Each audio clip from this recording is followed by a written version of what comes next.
त्या दिवशी मोठ्या तावातावाने बोलत होतास. आम्हाला काही हौस नाहीये तुमच्या बरोबर राहायची. आता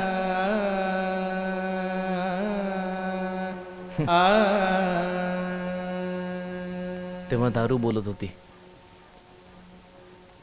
आता आता प्रेम बोलतंय.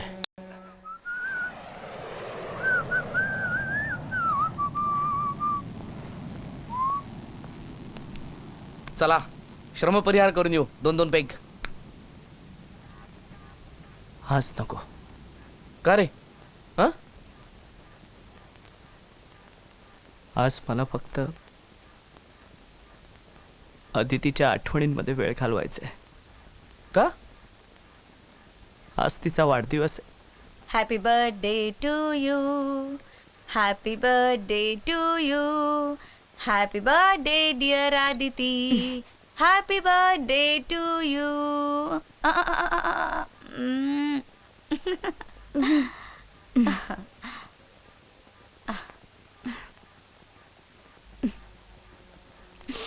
आदिती, काय झालं अगं?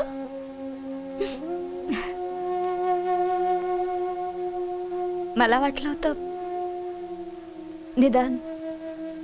निदान आजच्या दिवशी तरी रितेशचा एखादा फोन येईल. अगं, इतक्या वर्षात कितीतरी वेळा आम्ही भांडलो, रागावलो, पण माझ्या वाढदिवसाच्या दिवशी तो माझ्याशी कधीच भांडला नव्हता ग. आपण आपल्या बायकांपासून वेगळे झालोय. विसरलात का तुम्ही? शरीराने.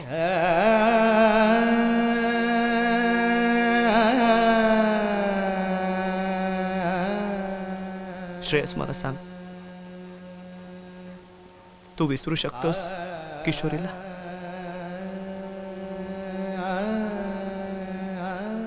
तिच्या आठवणी मनातनं पुसू शकतोस? नाही.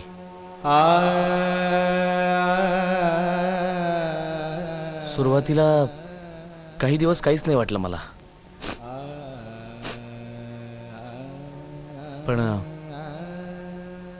पण आता जाणवते की नाही करमत रे तिच्याशिवाय. खरंच. आणि मलाही खात्री आहे, अदितीची पण माझ्यासारखीच अवस्था झाली असणार. श्रेयस पण माझ्याशी किती जरी भांडला ना, तरी त्याचं खूप प्रेम आहे ग माझ्यावर.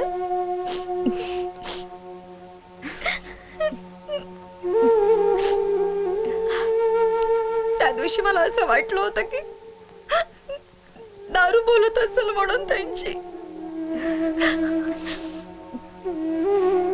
15 दिवसात सगळं विसरून वट्टीवर येतील असं वाटलं होतं. मलाही असंच वाटलं होतं, पण आता तर जवळजवळ 2 महिने होत आले. इतक्या लवकर आपल्याला कसे विसरू शकतात ग?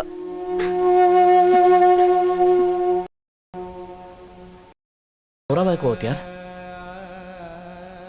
म्हणजे ते भांडतात आपल्याशी, दोघी खूप भांडतात, खरं आहे, पण त्यापेक्षा काही पटीने प्रेम सुद्धा करतात आपल्यावर.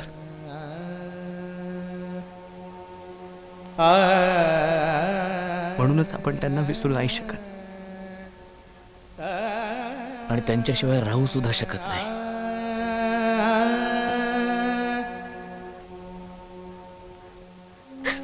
तुम्हाला सांग किशोरी, इतकी वर्ष त्यांनी जे आपल्यावर प्रेम केलं, ते खरंच प्रेम होतं का नुसतं प्रेमाचं नाटक होतं?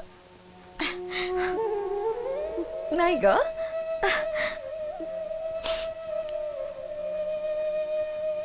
ते कसेही असले ना तरी इतके स्वार्थी नाहीयेत ग. कदाचित त्यांनाही आपल्यासारखाच प्रश्न पडला असेल की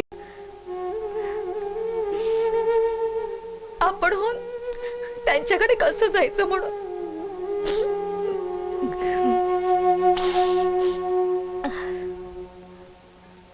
त्या दिवशी मोठ्या तावातावाने बोलत होतास.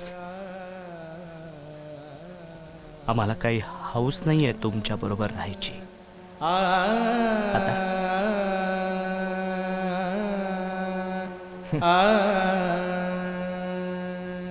तेव्हा दारू बोलत होती. आता आता प्रेम बोलतंय. आई ग किशोरी. काय ग, काय होत आहे? अगं पोटात ना बारीक बारीक कळा येत आहेत ग. मला वाटतं आपल्याला लवकरात लवकर हॉस्पिटलमध्ये जायला पाहिजे. अरे बापरे, तू काळजी करू नकोस, मी पटकन टॅक्सी घेऊन आले. अगं एकटी कुठे जातेस एवढ्या रात्रीची टॅक्सी बघायला? त्यापेक्षा बिल्डिंग मध्ये कोणाची तरी मदत मिळते का बघ. नको ग, आपल्याला माहित नाही या बिल्डिंग मधली माणसं काय लायकीची आहेत. एक अनुभव ऑलरेडी घेतलाय मी. एक काम करते, मी वकील काकांना फोन करते आणि त्यांना सांगते तुमची गाडी घेऊन या म्हणून. हा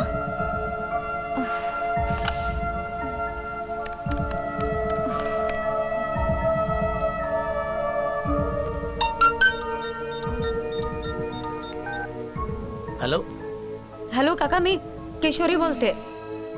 किशोरी, एवढ्या रात्री सगळं ठीक आहे ना? आदितीच्या पोटात कळा येत आहेत आणि तिला ताबडतोब हॉस्पिटलमध्ये ऍडमिट करावं लागेल. काका इथे जवळपास कुठे टॅक्सी नाही मिळणार आम्हाला एवढ्या रात्री. तुम्ही प्लीज तुमची गाडी घेऊन या ना. हीच योग्य वेळ आहे चौघांना एकत्र आणण्याची. हॅलो हॅलो, तुम्हाला ऐकू येते का? काय झालं किशोरी? नेमकी मी आजच गाडी सर्व्हिसिंगला टाकली. तू एक काम कर, रितेशला फोन कर. ही बातमी कळताच तो विमानाच्या वेगाने धावत येईल.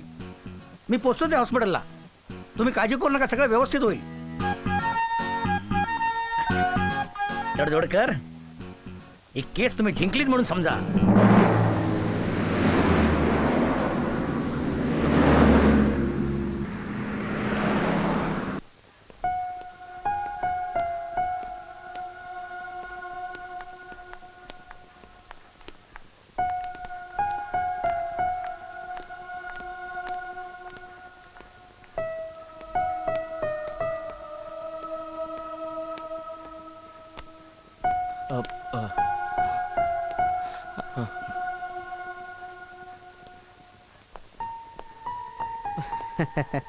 काय कॉंग्रॅट्स, मुलगी झाली तुम्हाला. आम्ही भेटू शकतो? हो, आत्ताच तिला स्पेशल वॉर्डमध्ये शिफ्ट केलंय. तुम्ही भेटू शकता. Congrats. थँक्यू. या Congrats. थँक्यू. कशी आहेस? एक मिनिट.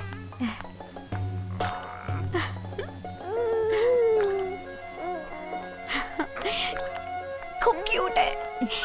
ए,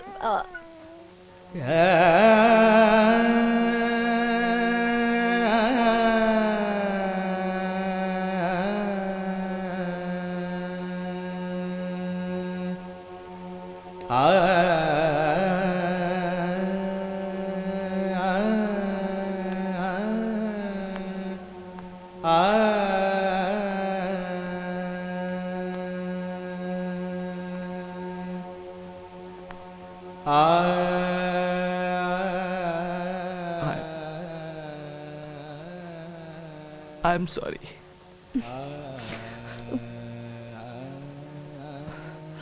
खरं तर माफी मी तुझी मागायला हवी. ए,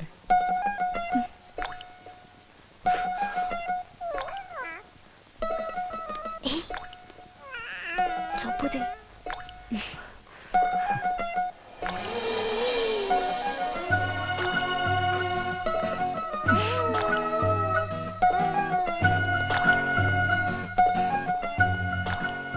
कॉंग्रॅट्स. थँक्यू.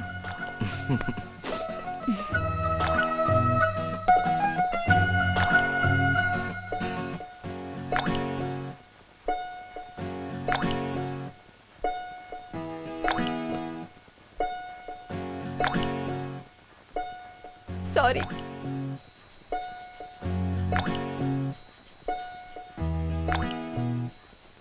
नाही किशोरी, माफी खर तर मी मागायला हवी तुझी. I am sorry. अरे बघा बघा बघा, बाळाला बघायला कोण कोण आलेत? बाळाचे आजी आजोबा आलेत. थांबा. त्यांना सांगा आता आमचा त्यांच्याशी काही संबंध राहिलेला नाही. तुम्हाला राग येणं साहजिकच आहे, पण तुम्हाला तुमच्या आईबाबांच्या घरातून बाहेर काढायला मी सांगितलं. हा पण का? कारण तुम्हाला एकटं राहून जे काय अनुभव आले आणि अनुभवातून शहाणपण आलं ते तुम्हाला तुमच्या आईवडिलांच्या घरात आलं नसतं, आणि मग कदाचित तुम्ही पुन्हा कधी एकत्र आला नसता. म्हणून जे काय तुम्हाला रागवायचं असेल ते माझ्यावर रागवा.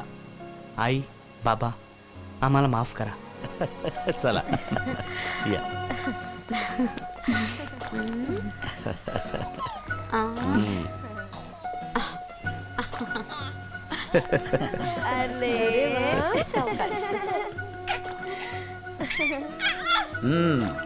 आता मनातील राग अहंकार बाजूला ठेवून जिथं पटणार नाही तिथं तडजोड करून संसार करा. मग तुम्ही म्हणाल लग्न म्हणजे विधात्याला पडलेलं एक सुरेख स्वप्न असतं. हो, हा सल्ला यांच्याबरोबर तुम्हाला पण आहे. वकील असून फुकटचा सल्ला देतोय. पटलं तर घ्या. आता मला सांगा, लग्न लग्न म्हणजे काय असतं? लग्न म्हणजे काय असतं? त्याच्या मनातल्या विचारांचं तिच्या चेहऱ्यावरच प्रतिबिंब असतं. हा, पण तिच्या प्रश्नाआधी त्याचं उत्तर तयार असतं. त्याला लागताच ठसका, तिच्या डोळ्यात पाणी तरळतं. तिला लागताच ठेस, त्याचं मन कळवळतं. तिने चहा केला तर त्याला सरबत हवं असतं. त्याने गजरा आणला तर नेमकं तिला फूल हवं असतं. त्याच्या बेफिकिरीला तिच्या जाणीवांचं कोंदण असतं. तिच्या खर्चांना त्याच्याच खिशाचं आंदण असतं. त्याच्या चुकांना तिच्या पदराचं पांघरुण असतं. तिच्या दुःखांना त्याच्या खांद्याचं अंथरूण असतं. कधी समझोता तर कधी भांडण असतं. एकाने विस्कटलं तरी दुसऱ्याने सावरायचं असतं. प्रेमाचं ते बंधन आणि घराचं घरपण असतं. आणि म्हणूनच विधात्याला पडलेलं एक सुंदर स्वप्न असतं.